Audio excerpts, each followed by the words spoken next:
Alright mga amigos, noong mga nakaraang araw nga po sinabi ng isang Puerto Rican trainer na si Mark Mazuma na malayo pa nga raw po sa kanyang weight range itong si Sander Zayas at nagbabadyang mag-overweight sa kanyang paparating na laban kay Jarwin Boots Ennis.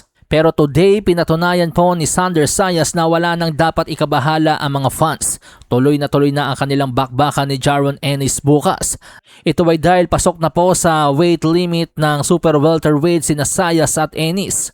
Si Ennis ay tumimbang ng 153 pounds habang si Zayas naman po ay tumimbang ng 153.8 pounds. Kapwa pasok sa 154 pound limit ng super welterweight. Pero may konting drama po mga amigos sa backstage. Nire-request kasi ng kampo ni Zayas na tabasin ni Ennis ang kanyang balbas. Bagay na antemanong tinanggihan nga po ni Ennis. Pero dahil nakailam na nga po ang New York State Athletic Commission, sinabi nito kay Ennis na talagang kakailanganing magtabas ng balbas. Nakausap naman daw po ng The Zone commentator na si Chris Mannix, ang ama ni Ennis na si Bossy. Sinabing walang dapat ipag-alala, maliit na bagay lamang ito. Susunod sa kautusan ang kanyang anak. Sa mga amigos nating nagtataka kung bakit pinatatabasan kung minsan ang mahabang balbas. Narinig ko sa ilang mga boxing commentators dati na yung pagkakaroon daw po ng mahabang balbas kung minsan ay ginagamit ng mga boksingero upang itago ang kanilang panga para na rin pahirapan na kanilang kalaban na asintahin ang kanilang panga. Sabi naman ng iba, mind games lang ito.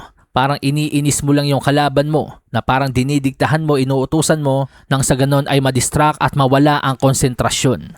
Samantala sa iba pang balita, opisyal na pong binabakante ng Unified World Heavyweight Champion na si Alexander Usyk ang kanyang mga titulo. Anya sa kanyang social media, attention, important update. I am vacating my unified WBA, IBF, and WBC heavyweight world titles ahead of stepping into the ring for my final fight. At dahil nga po sa hakbang na yan, lumakas ang bulong-bulungan na mukhang papatusin ni Usyk ang paikipag-rematch sa kickboxer na nagpahirap sa kanya na si Rico Verhoeven. Kasi po kung hindi po babakantehin ni Usyk ang kanyang mga titulo, siya po ay obligadong dumepensa sa kanyang mga mandatory challengers at hindi siya makakapili ng gusto niyang laban.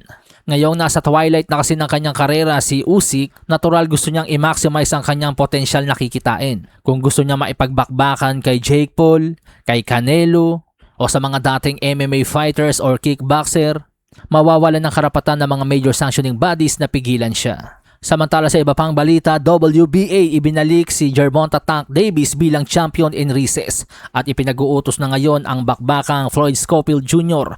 at Lucas Buddy para sa bakanting WBA lightweight title. So magandang hakbang po yan na ginawa ng WBA para hindi po ma-hostage ni Tank ang kanyang titulo. Ngayon may pagkakataon na mga highly rated fighters tulad nila Lucas Buddy at Floyd Schofield Jr. na maglaban at magandang laban po yan mga amigos. Bakbakan to ng dalawang undefeated fighters. Sa hinang baraha, patunayan mo sa akin ha, sino man